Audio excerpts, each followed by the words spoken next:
సిద్దిపేట జిల్లా Husnabad RTC bus depot ఎదుట private bus డ్రైవర్లు ధర్నా చేపట్టారు. జీతాలు పెంచాలని బస్సు ఓనర్లను అడిగితే తమపై దాడి చేస్తున్నారని ఆందోళన వ్యక్తం చేశారు. దీంతో నిరసనగా బస్సులను ఆపేసి వెంటనే తమ జీతభత్యాలు పెంచాలని డిమాండ్ చేశారు. జీతాలు పెంచుకున్నందుకే డ్రైవర్ రాంప్రసాద్పై ఓనర్లు రాళ్లతో దాడి చేసి గాయపరిచారని ఆరోపించారు. మంత్రి పొన్నం ప్రభాకర్ ఇలాకాలో జరుగుతున్న ప్రైవేటు బస్సు ఓనర్లపై చర్యలు తీసుకొని తమకు న్యాయం చేయాలని బాధితులు కోరుతున్నారు.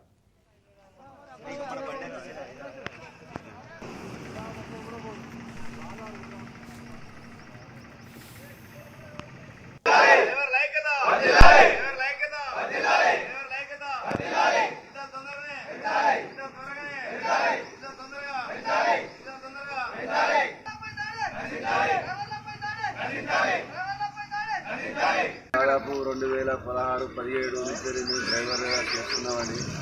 కాకపోతే ఏమైందంటే మేము అప్పటి నుంచి ఇప్పటిదాకా ఒక 1500 అనుకుంటా పెంచుకుంటా 6000 నుంచి వెళ్ళి దాదాపు ఇప్పుడు ఒక 10-12-15,000 నుంచి వెళ్ళి ఇప్పటి వరకు కూడా డబ్బులు పెంచుకుంటూ వస్తున్నారు.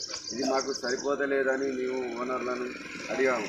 గత నెల 26వ తారీఖు నాడు మేము ఓనర్లకు వాళ్ళకు మాట్లాడితే ఒక ఓనరు ప్రెసిడెంట్ అయి ఉండి కూడా ఆయన ఏం చేసిందంటే, అన్నా నేను మాట్లాడిన మా ఓనర్లతో డేవార్డుకు 17,000, స్పెషల్ ఆప్కు 18,000, ఎక్స్ప్రెస్కు 19,000 అనుకుంటా చెప్పాడు. సరే కాబట్టి ఒక 500 పెంచమని మేము అడిగితే నీకు ఎందుకు పెంచాలి అని చెప్పి ఒక డ్రైవర్ పైన అతి దారుణంగా మాట్లాడి, అరే నీవేమనివిరా అని చెప్పి ఒక డ్రైవర్ పైన ఒక ఓనరు అతన్ని కొట్టి మరి నానా బూతులు తిట్టి ఆయనను మీద ఒక డ్రైవర్ అని చూడక ఒక రౌత అందుకొని తలకాయ పలకొడతా అని చెప్పేసి ఆ డ్రైవర్ తలపైకి పెట్టగానే ఆ రౌత వచ్చి కాలు మీద పడితే అతనికి దాదాపు చాలా దెబ్బలు తాకాయి, బెడ్ కూడా గారింది. అతి దారుణంగా తిడితే కూడా 6 ఓనర్లు వచ్చి కూడా చెప్తే 15 మంది మేము పోయినాం.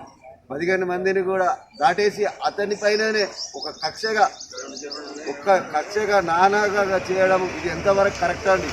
ఈ మమ్మలను జీతభత్యాల కోసం కానీ రమ్మని మాతో మాట్లాడడానికి రమ్మని ఓనర్లు డ్రైవర్లపై దాడి చేయడం జరిగింది. ఇలాంటివి మీకు తగినంత జీతాలు ఇవ్వలేమని మాపై దాడి చేసి మా యొక్క డ్రైవర్ను ఇష్టంగా వాళ్ళ ఇష్టం నోరుకు వచ్చినట్టు తిట్టి మా డ్రైవర్పై దాడి చేయడం జరిగింది.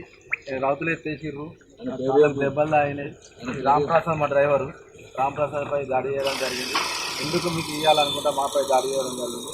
మీరు మంత్రి గారి మీద చేస్తారని అంటే మాకు కూడా మానహాని ఉన్నట్టే. మాకు కూడా మంత్రి గారు దృష్టి తీసుకొని